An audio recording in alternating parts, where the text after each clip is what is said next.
जय मुरलीधर विद्यार्थीओ, केम छो बधा मजामां ने? तो हवे आपणे सामाजिक विज्ञाननो प्रथम पाठ जे अगाउना विडियोसमां जोयो तो ए विडियोसने आपणे आगळ वधारीए। तो आपणे अहींया एक चित्र आपेलुं छे, केवुं छे? सरस छे ने? तो जो विद्यार्थीओ ए चित्र शुं कहेवा मांगे छे खबर छे कोईने? नहीं? तो जो हूँ समझाऊँ छूँ। ए चित्र में एक व्यक्ति है ब्रिटिश एटले के अंग्रेज व्यक्ति है, टोपी पहेरेलो अने एने एक झाड़ बिछावेली है अने माथे बंदूक राखेली है अने भारतना लोको छे एने झाड़ में एने फसावी लीधा छे। तो ये हकीकत है कि ब्रिटिशोए आपणे झाड़ में फसावी अने पोते अहींया शासन करवा मांड्या हता। तो जो एने कई रीतना आपणे झाड़ में फसाव्या हता ते तो आपणे अगाउना विडियोमां जोयुं हतुं के वेलेस्ली जे छे एणे एक सहायकारी योजना दाखल करी थी अने सहायकारी योजना प्रमाणे आपणे एनी शर्तो जोई थी कि सहायकारी योजनानी अंदर जे पण राज्यों छे ए सहायकारी योजना स्वीकारे तो पोताना जे अमुक प्रदेशों छे ईस्ट इंडिया कंपनीने एने आपवा पड़े। तो आ योजना छे एक जे मीठुं झेर कही शकाय, ए मीठा झेर समान हती। मीठुं झेर एटले के कोई मीठुं मीठुं बोलीने काम कढावी ले ए रीतना वेलेस्लीए पण एवुं ज कर्युं। आ योजनानो अमल करी वेलेस्लीए घणा प्रदेशों ईस्ट इंडिया कंपनीमां छोड़ी दीधा। एटले के जे प्रदेशों आ योजना स्वीकारी बधा प्रदेशों ने एणे ईस्ट इंडिया कंपनीमां छोड़ी दीधा। गवर्नर जनरल वेलेस्लीए टीपूने सहायकारी योजना स्वीकारवा जणाव्युं। तो जे टीपू सुल्तान छे हारी गयो तो एने पण एने कह्युं के भाई तमे पण आ योजनानो स्वीकार करी लो, जेनो तेने इनकार कर्यो। एटले टीपू सुल्ताने ए योजना स्वीकारी नहीं। योजनाना स्वीकारनो इनकार थता कंपनीए निजामनो साथ मेळवी मैसूर पर 1799 में आक्रमण कर्युं। क्यारे विद्यार्थीओ? 1799 में टीपू सुल्ताने योजना स्वीकारवानी ना पाड़ी अने एना कारणे अंग्रेजोए निजामनो साथ मेळव्यो अने आ रीते 1799 में मैसूर पर एने आक्रमण कर्युं। आ चौथा मैसूर विग्रह दरमियान टीपू अंग्रेजों सामे लड़ता लड़ता मृत्यु पाम्यो। चौथा मैसूर विग्रह में टीपू सुल्तानનું જે છે અવસાન થયું, પણ એણે મનથી હાર સ્વીકારી ન હતી અને આવી રીતના એની યોજનાની એટલે કે એની જાળમાં આવ્યો ન હતો। તો આગળ આપણે જોશું વિદ્યાર્થીઓ હવે કે વેલેસ્લી બાદ ભારતમાં ગવર્નર જનરલ તરીકે હેસ્ટિંગ્સ આવ્યો। તો આ રીતના હવે વેલેસ્લી ગવર્નર જનરલ ન રહ્યો, એના પછી ગવર્નર જનરલ તરીકે કોણ આવ્યું? હેસ્ટિંગ્સ। તેણે નેપાળ સાથે યુદ્ધ કરી ગુરખાઓને લશ્કરમાં સામેલ કર્યા। તો નેપાળમાં કોની પ્રજા વધારે હોય? ગુરખાઓની પ્રજા। તો નેપાળ સાથે એણે યુદ્ધ કર્યું અને નેપાળને જીતી અને જે પણ ગુરખાઓ છે એ બધાને એણે કેવા સામેલ કરી દીધા? લશ્કરમાં, એટલે કે એનું લશ્કરી સૈન્ય છે એણે વધાર્યું। પિંઢારાઓ સાથે યુદ્ધ કરી તેમને અંકુશમાં લીધા। તો પિંઢારાઓ જે છે જાતિ એના સાથે પણ એણે યુદ્ધ કર્યું અને બધાને પોતાના અંકુશમાં લઈ લીધા। ત્રીજો મરાઠા વિગ્રહ કરી કંપનીની સર્વોપરિતા છપાઈ। તો આ રીતે ત્રીજા મરાઠા વિગ્રહ દ્વારા एने अहींया पोतानी सर्वोपरिता एटले के पोतानुं शासन छे स्थापी लीधुं। विलियम बेंटिंग भारत में अगाउना गवर्नर जनरलोनी सरखामणीमां उदार गवर्नर जनरल तरीके ओळखाय छे। तो त्यार पछी विलियम बेंटिंग छे गवर्नर जनरल आव्या, पण आ बधा जे गवर्नर जनरल हता ए बधानी सरखामणीमां जे विलियम बेंटिंग छे केवा गवर्नर छे? उदार, एटले के एनी नीति छे उदार नीतिओ छे। कोनी? विलियम बेंटिंगनी, जेनुं नाम जे कोना तरीके ओळखाय छे? उदार गवर्नर जनरल तरीके। अगाउना गवर्नर जनरलोए अपनावेली साम्राज्यवादी नीतिथी राज्योमां जे असंतोष ऊभो थयो हतो ते असंतोषमांथी एकता ऊभी न थाय ते माटे तेने उदारमतवादी कार्यो कर्या हता। एटले के एने उदार नीति अपनाववानी शा माटे जरूर पड़ी? तो अगाउना जे पण गवर्नर जनरलो छे एने जे नीति अपनावी हती ए कूटनीतिओ हती अने एना कारणे बधा राज्योमां असंतोषनी लागणीओ फैलाई गई हती अने असंतोष जो आवी रीतना चालू ज रहे तो આપણે એકતા ન સ્થાપી શકીએ, એના માટે એણે પહેલે તો ઉદારમતવાદી કાર્યો કર્યા કે જે કાર્યોને લીધે એના રાજ્યોને લાગે કે ના હવે આપણે આમાં સાથ દેવો જોઈએ। ભારતના ગવર્નર જનરલ તરીકે ડેલહાઉસી આવ્યો। તો હવે ભારતના ગવર્નર જનરલ તરીકે કોણ આવ્યું? ડેલહાઉસી। ક્યારે આવ્યું? 1848। તો ડેલહાઉસી જે છે એ 1848 ભારતનો ગવર્નર જનરલ બન્યો। તે ઉગ્ર સામ્રાજ્યવાદી માનસ ધરાવતો હતો। ઉગ્ર એટલે કે ગુસ્સાવાળો આમ વ્યક્તિ છે, કામ એણે ઘણા સારા કર્યા પણ એનું જે માનસ હતું એ કેવું હતું? ઉગ્ર। અને ઉગ્ર સામ્રાજ્યવાદી માનસ એટલે કે એને પોતાનું સામ્રાજ્ય છે એ વધારે ને વધારે એનો વિકાસ થાય એવા એને પ્રયત્નો કરવા હતા। તેને સામ્રાજ્યવાદી નીતિને પોષવા કંપનીનો રાજ્ય વિસ્તાર વધારવા જીત, જપ્તી અને ખાલસા નીતિ અપનાવી। તેને કઈ નીતિ અપનાવી? જીત, એટલે કે કોઈ પણ સંજોગોમાં જે પોતાની હંમેશા જીત જ થવી જોઈએ। જો જીત ન થાય અને આપણે તો એને જપ્તી, તો એ રાજ્યો છે એ જપ્ત કરી લેવા। અને ખાલસા નીતિ, તો ખાલસા નીતિ એટલે કે અમુક રાજ્યો છે એ ખાલસા એટલે ખાલી કરાવી દેવા અને પોતાનું શાસન છે ત્યાં એને સ્થાપવું। તો આ રીતે ડેલહાઉસી આવ્યો હતો ડેલહાઉસીએ કઈ રીતે ખાલસા નીતિ અપનાવી આપણે જોઈએ તો સૌથી પહેલાં તો એણે જો વિદ્યાર્થી આમાં આખો ચાર્ટ આપ્યો છે અને એ ચાર્ટની અંદર આપણે જોઈએ તો કુલ 13 કે એટલા શહેર એણે ખાલસા કરાવી અને પોતાના કબજામાં લઈ લીધા. તો કઈ રીતે એ ખાલસા કરાવતો તો એ સૌથી પહેલું છે યુદ્ધ દ્વારા ખાલસા. તો સૌથી પહેલું એને યુદ્ધ કર્યું. યુદ્ધ દ્વારા કયા રાજ્યો એને ખાલસા કરાવ્યા? પંજાબ અને પેગુ એટલે કે નીચલું બર્મા જે અત્યારે મ્યાનમાર તરીકે ઓળખાય છે. ત્યાર પછી રાજા પુત્ર અવસાન પામતા રાજ્ય ખાલસા એટલે કે કોઈ રાજા હોય એનો પુત્ર ન હોય અને જો એ રાજાનું મૃત્યુ થાય તો એ મૃત્યુ થાય એવા રાજ્યો હતા. તો અહીંયા 7 રાજ્યો કુલ આપેલા છે. તો એ 7 રાજ્યો છે એ ડેલહાઉસી આવી રીતના ખાલસા કરાવ્યા કે રાજાનું મૃત્યુ થાય એટલે કે એ જીતી લે અને રાજા જો મરી જાય યુદ્ધમાં તો એ ખાલસા કરાવે. તો રાજા પુત્ર અવસાન પામતા રાજ્ય ખાલસા એમાં આપણે જોઈએ સતારા, જેતપુર, સંબલપુર, ઉદયપુર, ઝાંસી, બગાત અને નાગપુર. આ 7 રાજ્યો છે એણે રાજાના પુત્ર ન હોવાના કારણે પોતે જપ્ત કર્યા એટલે કે પોતાનું રાજ્ય એમાં શાસન સ્થાપી દીધું. પછી ગેરવહીવટના બહાના નીચે ખાલસા એટલે કે એ આરોપ લગાવે કે ભાઈ એનો વહીવટ છે એ સારો નથી. તો આવું એક રાજ્ય એને ખાલસા કર્યું, કયું? અવધ. ત્યારબાદ કરજની ઉઘરાણી તળે ખાલસા એટલે કરજ એટલે કે દેવું વધી ગયું હોય તો દેવું વધી જાય તો એ વધુ ન સંભાળી શકે એના કારણે એ ખાલસા કરાવી. તો કયું છે? નિજામનો વરાડ પ્રાંત. અને પછી નામ માત્રની સત્તાનો અંત લાવી ખાલસા એટલે કે રાજા છે એ કેવો હોય? માત્ર નામનો હોય, એ બીજું કોઈ પણ કામ બહુ કરી શકે નહીં અને યુદ્ધમાં કે કોઈ પણ રીતે ટકી શકે નહીં. તો એવા 2 રાજ્યો છે કર્ણાટક અને તાંજોર. તો આ રીતે વિદ્યાર્થીઓ 1, 2, 3, 4, 5, 6, 7, 8, 9, 10, 11, 12, 13 અને 14 રાજ્યો વિદ્યાર્થીઓ 13 રાજ્યો છે એણે પોતાના કબજા નીચે લઈ લીધા છે. ત્યારબાદ ડેલહાઉસી સામ્રાજ્યવાદીની સાથે સુધારાવાદી પણ હતો એટલે કે સામ્રાજ્યનો તો વિકાસ કરતો હતો પણ સાથે સાથે એમાં સુધારા પણ કરતો હતો. તેના સમયમાં ભારતમાં પ્રથમ રેલવે ઈસવીસન 1853 મુંબઈ અને થાણા. તો આ એનું એક સૌથી પહેલું કાર્ય એકદમ સારું છે. ભારત માટે પણ સારું હતું અને એના માટે પણ સારું. તો કયું? ભારતમાં પ્રથમ રેલવેની શરૂઆત ક્યારે થઈ? 1853માં. કોની વચ્ચે? મુંબઈ અને થાણા. તો વિદ્યાર્થીઓ આ પ્રશ્ન છે એ મોસ્ટ એમપી છે, ધ્યાન આપજો કે પ્રથમ રેલવેની શરૂઆત છે કોણે કરી? ડેલહાઉસી. અને ક્યારે કરી? 1853. કઈ જગ્યાએ? મુંબઈ અને થાણા વચ્ચે. ભારત ઇંગ્લેન્ડ તાર વ્યવહાર, જાહેર બાંધકામ ખાતાની સ્થાપના, અંગ્રેજી કેળવણીની વ્યવસ્થા વગેરેની શરૂઆત થઈ. એટલે કે ડેલહાઉસી ઘણા બધા એવા સારા કાર્યો કર્યા જેવા કે તાર વ્યવહાર એટલે તાર ટપાલ, જાહેર બાંધકામ ખાતાની સ્થાપના એટલે કે જે મોટું જાહેર બાંધકામ હોય, બાગ બગીચા, સ્કૂલો આ બધું સ્થાપવું હોય તો એની એને સ્થાપના કરી, એક ખાતું બનાવ્યું. અને અંગ્રેજી કેળવણીની વ્યવસ્થા કે અંગ્રેજી શિક્ષણની પણ એને શરૂઆત કરી. અને સાથે સાથે વિધવા પુનર્વિવાહ અને બાળ લગ્ન પ્રતિબંધક ધારા તેના સમયમાં પસાર થયા. એટલે વિધવા છે ત્યારે પુનર્લગ્ન પહેલે ન કરી શકતી પણ ડેલહાઉસી એની પણ છૂટ આપી અને બાળ લગ્ન પ્રતિબંધક ધારો કે બાળકોના જે પહેલે લગ્ન થઈ જતા નાની ઉંમરમાં એણે એ પણ અટકાવ્યા. તો આવી રીતે એણે ઘણા બધા સારા કામો પણ કર્યા છે. 1757ના પ્લાસીના યુદ્ધથી શરૂ કરીને 100 વર્ષના સમયમાં કંપનીની સત્તા અને સામ્રાજ્ય બંને વધ્યા. એટલે કે 1757થી લઈને 100 વર્ષ એટલે કે 1857. તો આ 100 વર્ષના સમયમાં બ્રિટિશોએ પોતાની સત્તા અને પોતાનું જે સામ્રાજ્ય છે એ બંને વધારતા ગયા.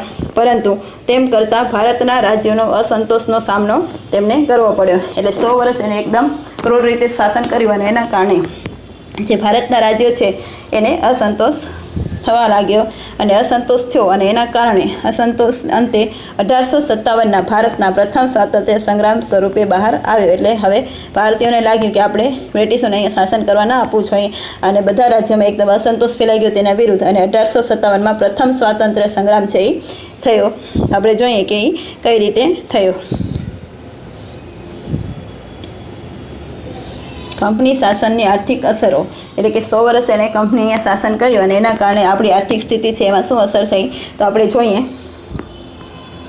જ્યારે આપણે કંપની શાસનનું સરવૈયું તૈયાર કરીએ છીએ ત્યારે ખ્યાલ આવે છે કે ભારત દેશ જે છેલ્લી સદીઓથી દુનિયાના દેશોમાં આર્થિક રીતે ગૌરવભર્યું સ્થાન ભોગવતો હતો તે કંપની શાસનના 100 વર્ષના શાસનકાળમાં ઇંગ્લેન્ડ માટે કાચો માલ પેદા કરનાર અને કારખાનામાં તૈયાર થયેલ માલ માટે બજારની ગરજ સારનારો દેશ બનાવી દીધો. એટલે કે પહેલાં આપણી આર્થિક સ્થિતિ છે આપણે શરૂઆતમાં જોયું હતું કે આપણે આર્થિક, ધાર્મિક અને બધા વારસાના કારણે જે બધી પ્રજા છે એ ભારતમાં આવતી અને ભારતની બધી વસ્તુઓ આપણે નિકાસ કરતા બહારના દેશોમાં. પણ છેલ્લા 100 વર્ષમાં ઇંગ્લેન્ડે શું કર્યું કે આપણને ખાલી કાચો માલ પેદા કરનાર અને કારખાનામાં તૈયાર થયેલ માલ માટે પણ આપણને બજારની ગરજ સારવી પડી, એટલે કે આપણને બહારથી બધી કાચા માલની વસ્તુઓ પણ મંગાવવી પડી. બંગાળ સુતરાઉ કાપડ, કાચું રેશમ, ખાંડ, શણ, મલમલની નિકાસ કરતું. ક્યારે? 1708થી કરી અને 1756 સુધી. તો બંગાળ છે એ કઈ કઈ વસ્તુઓ? સુતરાઉ કાપડ, કાચું રેશમ, ખાંડ અને શણ તો આવી છે, અને મલમલ. તો આ બધી વસ્તુઓની નિકાસ છે 1708થી 1756 દરમિયાન એણે એટલું નિકાસ કર્યું. પરંતુ દ્વિમુખી શાસન પદ્ધતિ બાદ બંગાળની આર્થિક ચમક છે એ ઝાંખી પડી ગઈ. એટલે કે કંપનીએ છે દ્વિમુખી શાસન પદ્ધતિ અપનાવી, એટલે કે બે મોઢાવાળી શાસન પદ્ધતિ અપનાવી. એના કારણે છે બંગાળની ચમક હતી આર્થિક ચમક, એટલે કે એની આર્થિક વ્યવસ્થા છે એ નબળી પડી ગઈ. કંપનીની અન્યાયી મહેસૂલી નીતિથી ભારતનો ખેડૂત પાયમલ અને દેવાદાર બન્યો. એટલે જે મહેસૂલી નીતિ, જે કર ઉઘરાવવાનું હોય તો કર છે એનામાં એને ખોટો કર ઉઘરાવવાનું અને વધારે કર ઉઘરાવવાનું નક્કી કર્યું, અને એના કારણે જે ખેડૂતોની સ્થિતિ હતી પાયમલ, એટલે આર્થિક રીતે પાયમલ થઈ ગયા અને દેવાદાર બની ગયા, એટલે કે કરજ એનું ઊભું થઈ ગયું. અંગ્રેજ સરકારે ઇંગ્લેન્ડના ઉદ્યોગોને વિકસાવવા ભારતના કાપડ ઉદ્યોગ પર અન્યાયી જકાત નાખી. એટલે કે અંગ્રેજ સરકારે પોતાના ઉદ્યોગોનો વિકાસ કરવા ભારતના જે પણ કાપડ ઉદ્યોગ છે એના ઉપર એને અન્યાયી જકાત, એટલે કે વધારે પડતો જકાત વેરો છે એ નાખ્યો. જે ખેડૂતો છે એ ભરી શકે નહીં.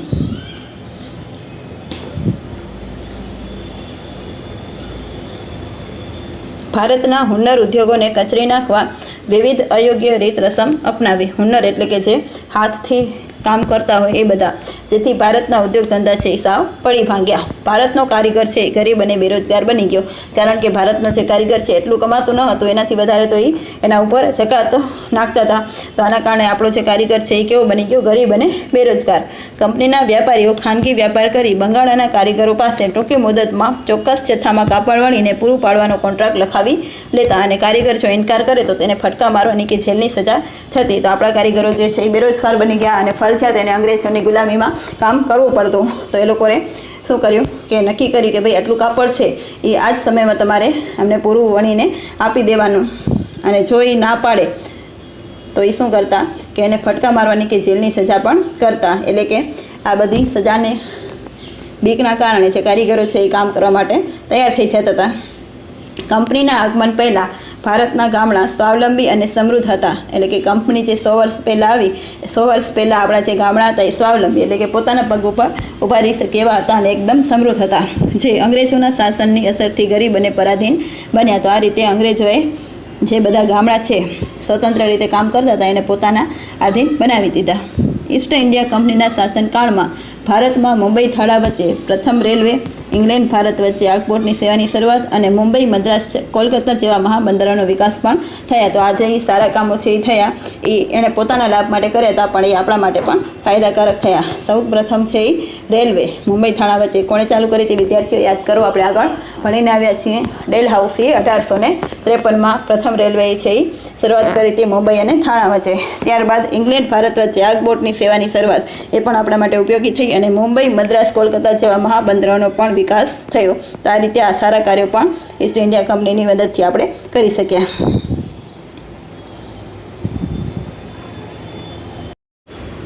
તો વિદ્યાર્થીઓ, આપણે આગળ જોયું કે કંપનીનો વિકાસ થયો અને છેલ્લા 100 વર્ષમાં કંપનીની અસરના કારણે આર્થિક આપણી અસરો કઈ થઈ.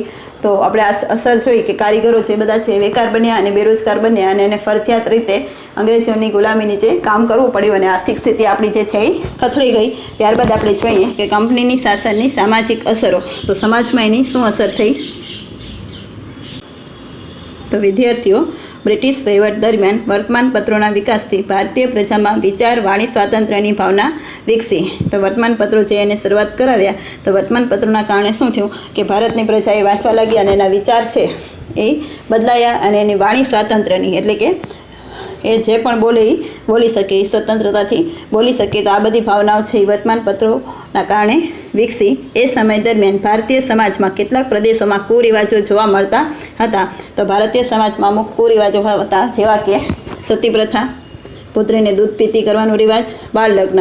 તો ભારતમાં આ બધા જે કુરિવાજો હતા, સતી પ્રથા એટલે કે જો કોઈ પણ સ્ત્રી છે એનો ધણી મરી જાય તો એની પાછળ એણે પણ એની ચિતા સાથે સળગી જવાનું, એટલે કે એને સતી પ્રથા કહેવાય. પછી પુત્રીને દૂધ પીતી કરવાનો રિવાજ, એટલે કે જે પુત્ર છે, પુત્ર જન્મે તો પીડાવીએ છીએ, અને પુત્રી જન્મે તો એને દૂધ પીતી કરી નાખવાનું, એટલે કે ગરમ દૂધનો તપેલો મૂક્યો હોય એ તપેલામાં એ પુત્રીને નાખી દેવાની. તો આવા રિવાજો હતા. અને બાળ લગ્ન એટલે કે નાની ઉંમરમાં લગ્ન કરવાના. તો આ બધા જે કુરિવાજો હતા એ અંગ્રેજોના સંપર્કથી બધાએ દૂર થઈ ગયા. તો એ દૂર કોણે કર્યા આપણે જોઈએ તો રાજા રામમોહન રાય, દુર્ગારામ મહેતા અને બહેરામજી મલબારી વગેરે કુરિવાજો દૂર કરવા કાયદા કરાવ્યા. તો આજે રાજા રામમોહન રાય, દુર્ગારામ મહેતા અને બહેરામજી મલબારી છે એને આ બધા કુરિવાજો દૂર કરવા માટેના કાયદા ઘડ્યા. ભારતમાં વહીવટી માળખાનું અંગ્રેજીકરણ થતાં અંગ્રેજી જાણનાર લોકોની જરૂરિયાત ઊભી થઈ. એટલે કે હવે કંપનીનું શાસન હતું તો જે પણ બધો વહીવટ છે એનું આખું માળખું છે એ અંગ્રેજીકરણ થઈ ગયું. એટલે કે બધું જે છે એ માહિતી અંગ્રેજીમાં મળવા લાગી. એટલે હવે જે અંગ્રેજી જાણતા હોય એવી વ્યક્તિઓની જરૂરિયાત ઊભી થઈ. પરિણામે મેકોલોના પ્રયત્નથી ભારતમાં અંગ્રેજી શિક્ષણ આપવાનો પ્રારંભ થયો. તો અંગ્રેજી શિક્ષણની શરૂઆત કોણે કરી? વિદ્યાર્થીઓ મેકેલોએ અંગ્રેજી શિક્ષણની જે છે એ શરૂઆત કરી. અને આ રીતે આ બધા સારા કામો છે એ કંપની શાસન અસર હેઠળ પણ થયા. ચાર્લ્સ વુડની ભલામણથી મુંબઈ, મદ્રાસ, કોલકાતામાં યુનિવર્સિટીની સ્થાપના થઈ.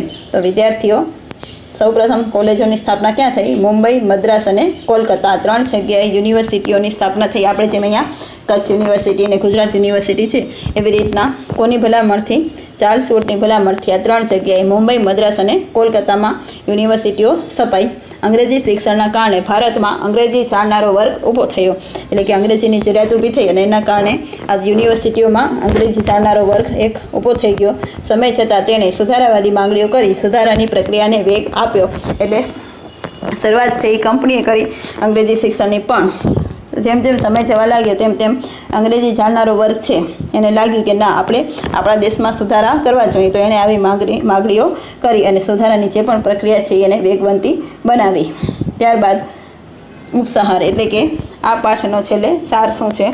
તો આમ આપણે જોયું કે ઈસ્ટ ઇન્ડિયા કંપની ભારતની સમૃદ્ધિ અને વેપારથી આકર્ષાઈને ભારત આવી હતી. આપણે શરૂઆતમાં જ જોયું હતું કે આપણો જે વારસો છે સાંસ્કૃતિક, આર્થિક અને આધ્યાત્મિક એ વારસાના કારણે બધી પ્રજાઓ છે એ ભારતમાં વેપાર કરવા માટે આવતી હતી. પણ ઈસ્ટ ઇન્ડિયા કંપની છે એ વેપાર કરતાં પણ વધારે અહીંયા સત્તા જમાવવાના ઈરાદાથી આવી અને આપણને ભારતીયોને જાણવા ફસાવી અને પોતે શાસન કરવા લાગી ગઈ. ભારતમાં કંપની શાસનને પરિણામે રાજકીય, આર્થિક, સામાજિક, સાંસ્કૃતિક ક્ષેત્રે સારી નરસી અસરો ઊભી થઈ. એટલે કે એવું નથી કે કંપની શાસનને કારણે બધી ખરાબ જ અસરો થઈ, પણ રાજકીય, આર્થિક, સામાજિક, સાંસ્કૃતિક આ બધા ક્ષેત્રે છે અમુક સારી અસરો પણ થઈ તો અમુક ખરાબ અસરો પણ થઈ. તો આપણે સારી અસરો જોઈ હતી કે જે બધા કુરિવાજો હતા એ દૂર થઈ ગયા, રેલવેની શરૂઆત થઈ, તાર ટપાલની શરૂઆત થઈ. તો આ બધી સારી અસરો હતી. અને નરસી અસરો એટલે કે ખરાબ અસરો આપણે જોઈ હતી કે આપણા જે ખેડૂતો છે એ પાયમાલ બની ગયા અને એને ગુલામી ભોગવવી પડી. તો આ બધી કેટલીક સારી અને કેટલીક ખરાબ અસરો પણ ઊભી થઈ.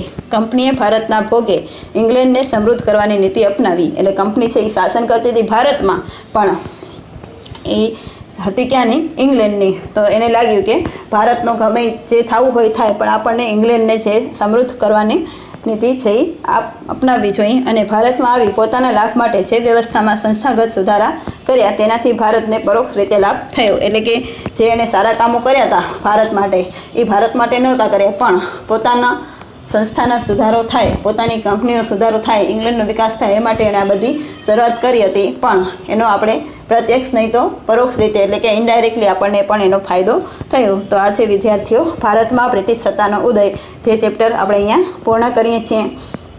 જય મુરલીધર વિદ્યાર્થીઓ.